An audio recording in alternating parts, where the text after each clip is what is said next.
Hello, ഇന്നത്തെ കഥയിലേക്ക് എല്ലാവർക്കും സ്വാഗതം. ചാനൽ ആദ്യമായിട്ട് കാണുന്നവരാണെങ്കിൽ ഒന്ന് സബ്സ്ക്രൈബ് ചെയ്തിട്ട് സപ്പോർട്ട് ചെയ്യണേ. അപ്പോൾ നമ്മുടെ മധുസൂദനം വന്നിട്ട് രവിയായിട്ട് നല്ല മുട്ടൻ വഴക്കിടുകയാണ്, ശ്രീയുടെയും വർഷയുടെയും പേര് പറഞ്ഞിട്ട്. ഇനി ശ്രീയോട് മേലാൽ വർഷയെ കാണരുതെന്നൊക്കെ പറഞ്ഞിട്ട് ഭീഷണിപ്പെടുത്തുകയൊക്കെ ചെയ്യുന്നുണ്ട്.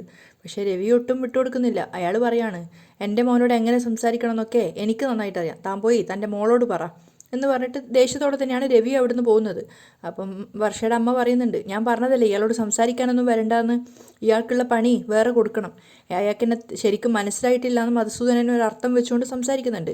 രവി നേരെ വീട്ടിലേക്ക് പോകുന്ന സമയത്ത് ശ്രീ റെസ്റ്റോറൻറ്റിലേക്ക് പോകാൻ വേണ്ടിയിട്ട് ബൈക്ക് കയറാൻ നിൽക്കുകയാണ്. ആ സമയത്താണ് രവി എത്തുന്നത്. പക്ഷേ രവി ശ്രീയെ വിളിച്ചവിടെ നിർത്തുകയാണ്. അതിനുശേഷം അവനോട് സാധാരണയായിട്ട് സംസാരിക്കുന്ന പോലെ ആദ്യം ഒന്ന് സംസാരിക്കുകയാണ്. നീ റെസ്റ്റോറൻറ്റിൽ പോവാണോ? അതെ, ഞാൻ പോകാൻ ഇറങ്ങുകയാണ് അച്ഛാ നടക്കാൻ പോയിട്ട് വന്നതായിരിക്കും അല്ലേ എന്നൊക്കെ ശ്രീയും തിരിച്ച് ചോദിക്കുന്നുണ്ട്. ആ സമയത്ത് രവി പറയുന്നുണ്ട്, നിനക്ക് പുതിയൊരു റെസ്റ്റോറൻറ്റ് തുടങ്ങണം എന്നൊക്കെ പറഞ്ഞിട്ടുണ്ടായിരുന്നില്ലേ, അതൊക്കെ എന്തായി? എന്ന സമയത്ത് ശ്രീ പറയാണ്, ഇല്ല അത് കുറച്ചുകൂടെ കഴിഞ്ഞോട്ടെ, തിരക്കൊന്നുമില്ല എന്നൊക്കെ ശ്രീയും പറയുന്നുണ്ട്. നിനക്ക് വേറെ പ്രശ്നങ്ങളൊന്നും ഇല്ലല്ലോ? രവി വീണ്ടും ചോദിക്കുകയാണ്. ഇല്ല അച്ഛാ, എന്ത് പ്രശ്നം ഉണ്ടാവാനാ? ഞാൻ ഹാപ്പി ആയിട്ട് പോകുന്ന അച്ഛാ.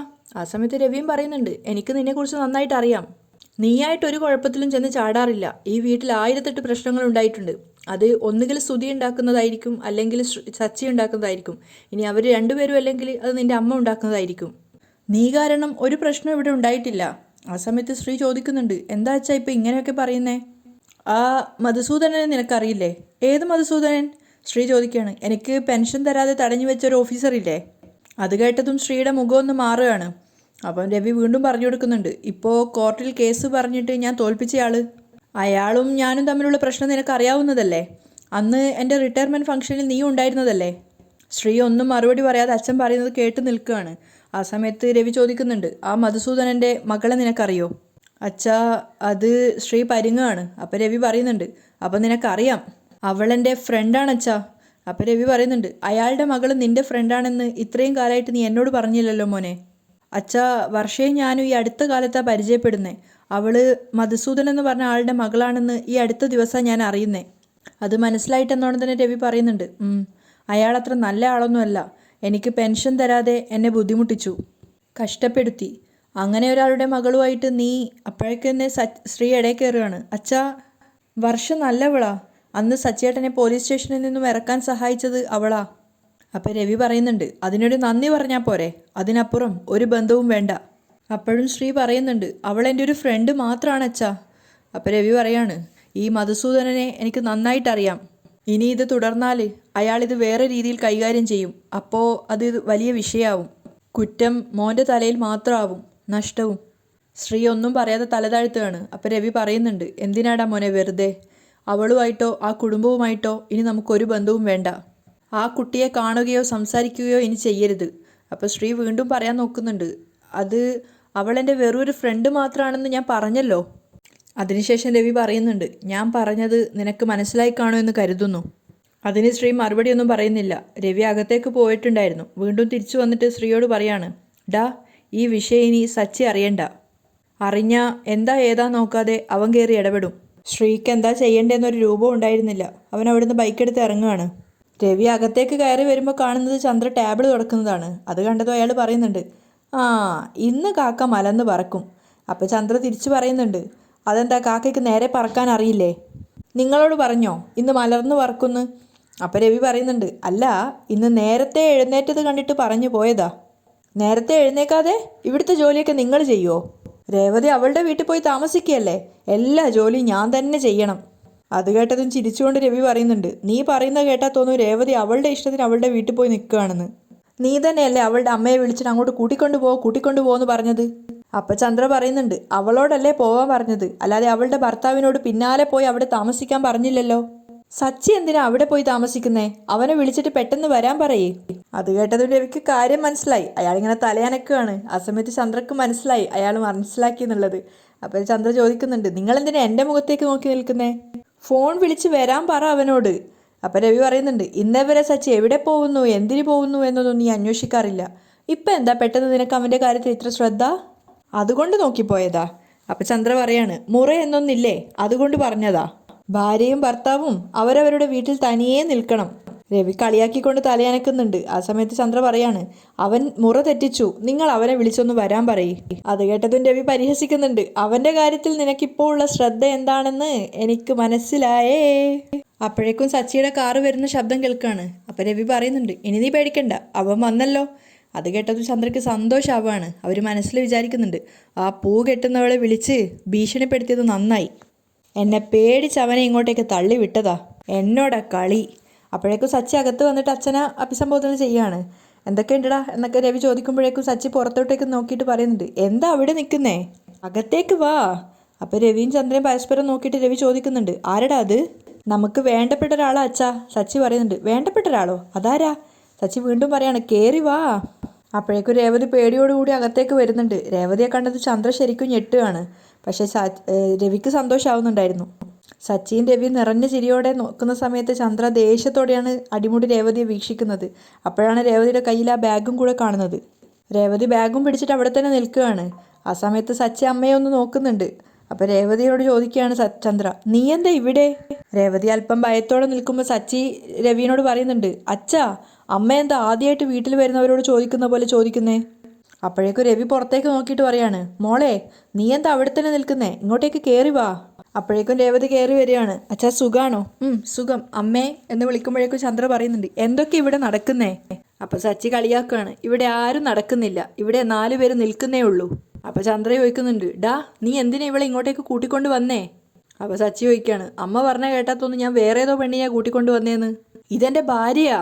അപ്പോൾ ചന്ദ്ര പറയുന്നുണ്ട്, എടാ, ഈ ഒരു മാസത്തേക്ക് അവൾ ഇങ്ങോട്ടേക്ക് വരാൻ പാടില്ലെന്ന് നിനക്കറിയില്ലേ? എന്തുകൊണ്ട് വന്നൂടാ? ഇവിടെ 144 പ്രഖ്യാപിച്ചിട്ടുണ്ടോ?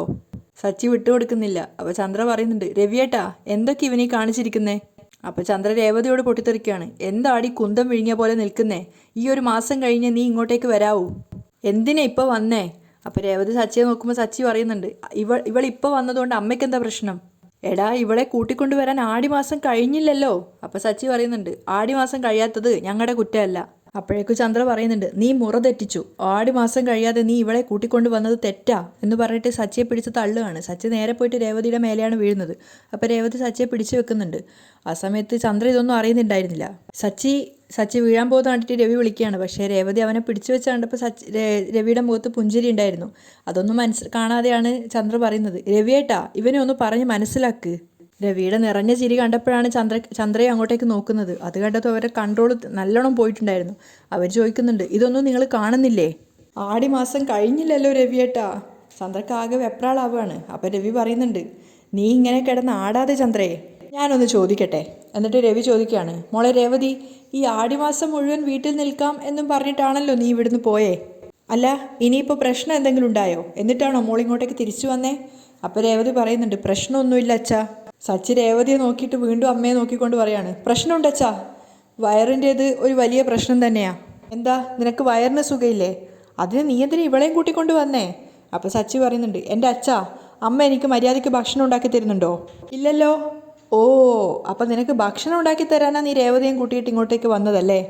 അത് മാത്രമല്ല അച്ഛാ, ഇവളുടെ അമ്മ പൂക്കടയിൽ പോവും, അനിയനും അനിയത്തിയും കോളേജിലും പോവും, പിന്നെ ഇവൾ മാത്രമേ വീട്ടിൽ തനിച്ചായിട്ടുള്ളൂ, അതാ ഞാൻ കൂട്ടിക്കൊണ്ട് വന്നത്.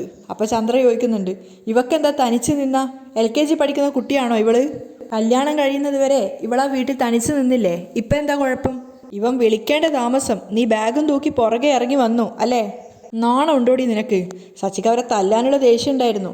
അപ്പോൾ രേവതി പറയുന്നുണ്ട്, അമ്മേ, ഞാൻ വരുന്നില്ലെന്ന് പറഞ്ഞതാ, പക്ഷേ സച്ചിയേട്ടൻ നിർബന്ധിച്ചപ്പോൾ പിന്നെ സച്ചിയുടെ മുഖത്ത് നോക്കിയിട്ട് ചന്ദ്ര അവസാനിപ്പിക്കുകയാണ് വാക്കുകൾ. ആ സമയത്ത് സച്ചി ദേഷ്യത്തോടെ രേവതിയോട് പറയുന്നുണ്ട്, രേവതി, നമ്മുടെ വീട്, നമുക്ക് ഇഷ്ടമുള്ളപ്പോൾ വരും പോകും, അമ്മ അവിടെ നിന്നിട്ട് പറയട്ടെ. സമ്പ്രദായം എന്നൊന്നുണ്ട്, അത് മറക്കണ്ട. ആ സാമ്പ്രാണി അമ്മ കത്തിച്ച് പുകച്ചോ. കല്യാണം കഴിഞ്ഞ ശേഷം അമ്മയുടെ വീട്ടിൽ പോയിട്ടില്ലെന്ന് അച്ഛൻ പറഞ്ഞല്ലോ, അമ്മ എന്താ പോവാതിരുന്നേ? അപ്പം നിങ്ങൾക്ക് എന്താ ആടിമാസം ഇല്ലേ? അപ്പം ചന്ദ്ര പറയുന്നുണ്ട്, അത് മുമ്പത്തെ കാര്യം, അതിപ്പോൾ എന്തിനാ നീ പറയുന്നത്? നീ ഇവളുടെ വീട്ടിൽ കൊണ്ടാക്കിയിട്ട് വാ. അത് നടക്കില്ല, സച്ചിയാണ് പറയുന്നത്. അപ്പോൾ രവി പറയുന്നുണ്ട്, ചന്ദ്രയെ, രേവതി ഇവിടെ നിൽക്കട്ടെ, ശ്രുതി ഇവിടെ നിൽക്കുന്നുണ്ടല്ലോ, പിന്നെ ഇവളിവിടെ നിൽക്കുന്നത് കൊണ്ട് എന്താ പ്രശ്നമുള്ളേ? അതിന് ചന്ദ്രയ്ക്ക് മറുപടി ഉണ്ടായിരുന്നില്ല. അപ്പോൾ സച്ചി പറയുന്നുണ്ട്, അങ്ങനെ പറഞ്ഞു കൊടുക്കച്ചാ. അപ്പോൾ ചന്ദ്ര വീണ്ടും വെപ്രാളത്തോടെ പറയുന്നുണ്ട്, നിങ്ങൾ എന്താ ഒന്നും അറിയാത്തതുപോലെ സംസാരിക്കുന്നേ? ഇവർ രണ്ടുപേരും ഒരുമിച്ച് താമസിച്ച പ്രശ്നാ. എന്ത് പ്രശ്നം? രവിക്ക് കാര്യം മനസ്സിലായിട്ടുണ്ടായിരുന്നു. ആ സമയത്ത് ചന്ദ്ര പറയാണ്, അല്ല, ആടിമാസം അല്ലേ രവിയേട്ടാ, ഇവർ രണ്ടുപേരും പിരിഞ്ഞു തന്നെ നിൽക്കണം. അത് കേട്ടപ്പോൾ ചിരിച്ചുകൊണ്ട് രവി പറയാണ്, പണ്ടൊക്കെ കല്യാണം കഴിഞ്ഞ് 10 മാസമായാൽ ഭാര്യമാർ പ്രസവിക്കും, പക്ഷേ ഇപ്പം അങ്ങനെയല്ല. കുഞ്ഞ് എപ്പോൾ വേണമെന്ന് അവർ തീരുമാനിക്കും. അവർക്ക് എന്ത് വേണമെന്ന് അവർക്ക് നന്നായിട്ടറിയാം. നീ നിന്റെ കാര്യം നോക്കി പോ ചന്ദ്രേ. ചന്ദ്രയുടെ നാവ് രവി അടപ്പിക്കുകയാണ്. ആ സമയത്ത് രവി പറയുന്നുണ്ട്, നീ മുകളിലേക്ക് പൊയ്ക്കോ മോളെ. രേവതിയും കൂട്ടിക്കൊണ്ട് പോകുന്ന സമയത്ത് സച്ചി പറയുന്നുണ്ട്, രേവതി നീ വാ, അമ്മ ഇങ്ങനെ ആടി ആടി എന്ന് പറഞ്ഞ് ആടിക്കൊണ്ടേയിരിക്കും. രേവതിയും കൂട്ടിക്കൊണ്ട് സച്ചി മുകളിലേക്ക് പോവാണ്. രേവതി അമ്മയെ നോക്കി പേടിച്ചാണ് പോകുന്നത്. ചന്ദ്രക്ക് അവിടെ വോയിസ് ഇല്ല. ചന്ദ്ര രവിയെ വിളിക്കുമ്പോഴത്തേക്ക് രവിയും മൈൻഡാക്കാതെ പോവാണ്. ചന്ദ്രക്ക് ആകെ ടെൻഷൻ ആവുന്നുണ്ട്. മുറിയിലെത്തിയതും രേവതി സച്ചിയോട് പറയുന്നുണ്ട്, കേട്ടില്ലേ അമ്മ പറഞ്ഞത്? ഇങ്ങനെയൊക്കെ പറയുന്നു അറിയാവുന്നത് കൊണ്ടാണ് ഞാൻ വരുന്നില്ല എന്ന് പറഞ്ഞത്. വിടണ്ടേ? പിടിച്ച് വലിച്ചെന്നെ കൂട്ടിക്കൊണ്ട് വന്നു. ഇപ്പം അമ്മയുടെ വായിലിരിക്കുന്നത് കേട്ടപ്പോൾ തൃപ്തിയായല്ലോ. ആ സമയത്ത് സച്ചി പറയുന്നുണ്ട്, ഞാൻ എന്തിനാ നിന്നെ ഇങ്ങോട്ടേക്ക് കൂട്ടിക്കൊണ്ട് വന്നതെന്ന് നിനക്കറിയാമോ? അറിയാം. അമ്മ ഉണ്ടാക്കി തരുന്ന ഭക്ഷണം നിങ്ങൾക്ക് പറ്റാത്തത് കൊണ്ടല്ലേ? ഭക്ഷണം ഉണ്ടാക്കി തരാൻ വേണ്ടിയല്ലേ? അതൊന്നും അല്ല. ഗജാനന്ദനെ ഞാൻ അടിച്ചോടിച്ചതല്ലേ? അതുകൊണ്ട് ഞാനില്ലാത്ത തക്കം നോക്കി അവൻ അവിടെ വന്ന് നിന്നെ ഉപദ്രവിക്കും. എന്നോടുള്ള ദേഷ്യം നിന്നോട് തീർക്കും അവൻ. നിന്നെ അവിടെ നിർത്തിയിട്ട് മനസ്സമാധാനത്തോടെ ഞാൻ എങ്ങനെ ഇവിടെ കഴിയും? നീ എൻ്റെ അടുത്ത് തന്നെ വേണം രേവതി. ഇവിടെ ആവുമ്പോൾ എന്നെ പേടിച്ച് അവൻ നിന്റെ അടുത്തേക്ക് വരില്ല. പെട്ടെന്ന് രേവതി സംശയത്തോടെ ചോദിക്കുകയാണ്, അവൻ വീണ്ടും വീട്ടിൽ പോവോ? അമ്മയും ശരത്തിനെയും ദേവുവിനെയൊക്കെ ഉപദ്രവിക്കുമോ? അപ്പം സച്ചി പറയുന്നുണ്ട്, നീ അവിടെ ഇല്ലാന്നറിഞ്ഞാൽ അവൻ അങ്ങോട്ടേക്ക് പോവില്ല. ഇനി പോയാൽ തന്നെ ആ നിമിഷം എനിക്ക് വിവരം കിട്ടും. വാച്ച് ചെയ്യാൻ ഞാൻ അയൽവക്കത്തുള്ള പ്രതാപൻ ചേട്ടനോട് പറഞ്ഞിട്ടുണ്ട്. അദ്ദേഹം എന്നെ അറിയിക്കും. അത് കേട്ടപ്പോഴേ രേവതിക്ക് സമാധാനമായത്. അപ്പോൾ സച്ചി പറയുന്നുണ്ട്, ഇനി നിന്നെയോ നിന്റെ വീട്ടുകാരെയോ ഉപദ്രവിക്കാൻ അവൻ വന്നാ അവൻ്റെ കഥ ഞാൻ കഴിക്കും. അതൊരാണിൻ്റെ വാക്കാന്ന് രേവതിക്ക് നന്നായിട്ടറിയാം. അതിനുശേഷം സച്ചി കുളിക്കാൻ വേണ്ടി പോവാണ്. ആ സമയത്ത് രേവതി ചിന്തിക്കുന്നുണ്ട്, ഗജാനന്ദനോട് സച്ചി പറഞ്ഞത്, നീ ഒരു 7 ജന്മം ജനിച്ചാലും അവളെ തൊടാൻ കഴിയില്ലടാ. തൊടാൻ പോയിട്ട് ഒന്ന് നോക്കാൻ പോലും വിടില്ലടാ ഞാൻ. അതൊക്കെ ഓർത്തപ്പോൾ രേവതിക്ക് വല്ലാത്ത അഭിമാനം തോന്നുകയാണ്. സച്ചി കുളിച്ച് താഴേക്ക് ഇറങ്ങി വരുന്ന സമയത്താണ് വീട്ടിലേക്കുള്ള ആവശ്യ സാധനങ്ങളുമായിട്ട് പലചരക്ക് കടക്കാരൻ കയറി വരുന്നത്. ഒരുപാട് ബോക്സുകൾ ഉണ്ടായിരുന്നു. അവരകത്തേക്ക് എത്തിയതും രവി അവരെ വിളിച്ചിട്ട് സാധനങ്ങളൊക്കെ ടേബിളിൻ്റെ മുകളിൽ വെക്കുകയാണ്. ആ സമയത്താണ് സച്ചി സ്റ്റെപ്പ് ഇറങ്ങി വരുന്നത്. അപ്പം തന്നെ സച്ചി പറയുന്നുണ്ട്, എടാ ഇത് ആവശ്യത്തിൽ കൂടുതൽ സാധനങ്ങളുടെ പോലെ തോന്നുന്നുണ്ട്, 2 മാസത്തേക്കുള്ളത് ഒന്നിച്ചാണോ എന്നൊക്കെ ചോദിക്കുന്നുണ്ട്. അപ്പോഴും അയാൾ പറയുന്നുണ്ട്, ഇല്ലാന്ന്. സച്ചി വീണ്ടും പറയാണ്, എടാ ഇത് 2 വീട്ടിലേക്കുള്ള സാധനങ്ങളുണ്ടല്ലോ, നിനക്കെന്താ മാറിപ്പോയോ? നീ ഒന്നുകൂടെ ഒന്ന് ചെക്ക് ചെയ്തേ. ആ സമയത്ത് അവൻ പറയുന്നുണ്ട്, മാറിയിട്ടൊന്നും ഇല്ല സച്ചിയേട്ടാ, സുധിയേട്ടൻ അയച്ചു തന്ന ലിസ്റ്റിലുള്ള സാധനങ്ങളാണ് ഇത്. അതിനുശേഷം അവൻ ബില്ലെടുത്ത് കൊടുക്കുകയാണ്. അപ്പോഴേക്കും ചന്ദ്ര വന്നിട്ട് പറയുന്നുണ്ട്, സംസാരിച്ച് സമയം കളയാതെ അവന് കാശ് കൊടുത്ത് പറഞ്ഞു വിടാൻ നോക്ക്. സച്ചി ബില്ല് നോക്കിയത് ഞെട്ടുകയാണ്. 7500 രൂപയുടെ സാധനങ്ങളുണ്ട്. അപ്പം തന്നെ സച്ചി പറയുന്നുണ്ട്, എടാ ഇത് നിനക്ക് മാറിപ്പോയി, എല്ലാ മാസവും 4000 രൂപയുടെ സാധനങ്ങളാണ് വാങ്ങിക്കുന്നേ. അവൻ വീണ്ടും പറയാണ്, മാറിയിട്ടൊന്നും ഇല്ല സച്ചിയേട്ടാ, ഇത്തവണ കുറച്ച് സാധനങ്ങൾ കൂടിയിട്ടുണ്ട്. അരിയും കുറച്ച് സാധനങ്ങളൊക്കെ ഞാൻ വൈകിട്ട് വണ്ടിയിൽ കൊടുത്തു വിടാം. അപ്പോൾ സച്ചിയും പറയാണ്, കാശ് ഞാൻ വൈകിട്ട് കടയിൽ വന്നിട്ട് തരാം, നീ പൊയ്ക്കോ. അയാൾ അവിടുന്ന് പോകുമ്പോഴേക്കും ചന്ദ്ര രേവതിയെ വിളിക്കുകയാണ് സാധനങ്ങൾ എടുത്തു വെക്കാൻ വേണ്ടിയിട്ട്. ഈ സാധനങ്ങൾ എടുത്ത് അകത്തോട്ട് വെക്ക്. രേവതി വന്നപ്പോൾ ചന്ദ്ര പറയാണ്. അപ്പോഴേക്കും സച്ചി പറയുന്നുണ്ട്, നിക്ക് ഞാനിതൊന്ന് ചെക്ക് ചെയ്യട്ടെ. ഇത് അവർക്ക് മാറിപ്പോയത് തന്നെയാ. സച്ചി വീണ്ടും പറയാണ്. അപ്പോൾ ചന്ദ്ര രവിയോട് പറയുന്നുണ്ട്, ഇവൻ എന്തിനാ ഇതൊക്കെ എടുത്തു നോക്കുന്നേ? അപ്പോൾ രവി പറയാണ്, കാശ് കൊടുക്കുന്നത് അവനല്ലേ, എന്തൊക്കെയാ വാങ്ങിച്ചതെന്ന് അവൻ അറിയണ്ടേ. സച്ചി ലിസ്റ്റ് വായിക്കുകയാണ്. വെളിച്ചെണ്ണ 2 ലിറ്റർ, ഒലിവെണ്ണയോ? അതെന്താ സാധനം? ഇതുവരെ അതിവിടെ വാങ്ങിയിട്ടില്ലല്ലോ. ആർക്കാ ഇത്? അച്ഛൻ പറഞ്ഞിട്ട് വാങ്ങിച്ചതാണോ? ഞാൻ പറഞ്ഞിട്ടൊന്നുമില്ല, രവി പറയാണ്. അപ്പോൾ സച്ചി പറയുന്നുണ്ട്, പിന്നെ ഈ വീട്ടിൽ ആരാ അത് ഉപയോഗിക്കുന്നത്? രേവതി നീ പറഞ്ഞിട്ട് വാങ്ങിച്ചതാണോ? ഞാനിതൊന്നും ഉപയോഗിക്കാറില്ല, ഞാൻ വെളിച്ചെണ്ണ മാത്രമേ ഉപയോഗിക്കാറുള്ളൂ, രേവതിയും പറയാണ്. അപ്പോഴേക്കും ചന്ദ്ര പറയാണ്, ഇതൊക്കെ ശ്രുതിക്ക് വേണ്ടി വാങ്ങിയതാ, ഇപ്പോഴെന്താ പ്രശ്നം? സോഡാ കുപ്പിക്ക് വേണ്ടി വാങ്ങിയതാണല്ലേ? സച്ചി കളിയാക്കാണ്.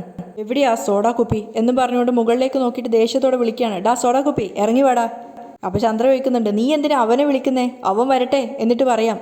അപ്പോഴേക്കും ശ്രുതിയും താഴേക്ക് വരുന്നുണ്ട്. എന്തിനാണ് ഇവിടെ കിടന്ന് അലറുന്നേ? എന്താ നിന്റെ പ്രശ്നം? എന്താടാ ഇത്? സച്ചി കാണിച്ചു കൊടുക്കുകയാണ് സാധനങ്ങൾ. ഇതെന്തൊക്കെയാണെന്ന് നിനക്കറിയില്ലേ? എന്നോട് ചോദിക്കേണ്ട ആവശ്യമുണ്ടോ? നിന്റെ ഭാര്യ ഒലീവെണ്ണ മാത്രമേ ഉപയോഗിക്കുള്ളൂ, വേറൊന്നും ഉപയോഗിക്കില്ലേ? വേറെ എന്തൊക്കെയാ വാങ്ങിച്ചതെന്ന് നോക്കട്ടെ എന്ന് പറഞ്ഞ് സച്ചി വീണ്ടും പാക്കറ്റ് നോക്കുകയാണ്. മുന്തിരി, ബദാം, അണ്ടിപ്പരിപ്പ്. ഇതൊക്കെ കിലോ കണക്കിനാണല്ലോ വാങ്ങിയത്. ഉമ്മാതല്ല 7500 ആയത്. സച്ചി പൊട്ടിത്തെറിക്കുകയാണ്. അപ്പം ക്ഷേമായ അവസ്ഥയിൽ ശ്രുതിയും നിൽക്കുന്നുണ്ട്. അപ്പം ചന്ദ്ര പറയാണ്, ഇതൊക്കെ ശരീരത്തിന് നല്ലതാ, ഇതൊക്കെ കഴിച്ചാലേ നല്ല ആരോഗ്യം ഉണ്ടാവും. ഇത് കഴിക്കാത്ത ഞങ്ങൾക്കൊന്നും ആരോഗ്യമില്ലേ? അച്ഛൻ ഇതൊക്കെ അമ്മയ്ക്ക് വാങ്ങിക്കൊടുത്തിട്ടുണ്ടോ? ഈ ആരോഗ്യത്തിന്റെ രഹസ്യം അതാണോ?